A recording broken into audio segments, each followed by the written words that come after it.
Ito ay rated SPG. Striktong patnubay at gabay ng magulang ang kailangan. Maaaring may masiselang tema, lengguwahe, karahasan, sexual, horror o droga na hindi angkop sa mga...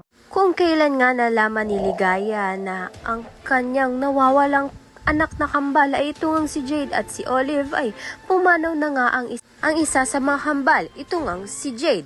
Ngunit dahil ito ngang si Olive ang may pakanan ng pagtulak nga dito kay Jade, kaya naman nga't kinuha niya nga ang identity nito ni Jade upang makalapit nga itong si Olive kay Mookie, dahil hindi na nga pumapayag itong si Emma na lumapit na nga itong si Olive kay Mookie. Kaya naman nga't imbes na si Jade ang pinaglalamayan, itong si Olive nga ang kunwaring pinaglalamayan dahil palabas na naman nga ito ni Olive. Samantalang kinakailangan nga ni Emma na doblehin nga ang pagpoprotekta niya nga dito kay Mookie dahil hindi pa nga nakakapanatag ng loob dahil buhay pa nga itong si Olive at may kakayahan pa rin nga siyang kidnapin itong si Mookie. Ngayon ngang alam ng lahat na si Olive nga ang namatay. Malalaman nga natin kung makilala nga ni Mookie at ni Ligaya ang tunay na pagkatao nga nito ni Jade dahil ito nga ang tunay na Olive.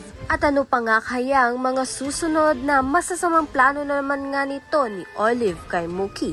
Ayan nga at iba pa ang dapat nating pakaabangan. Maraming salamat sa iyong panonood.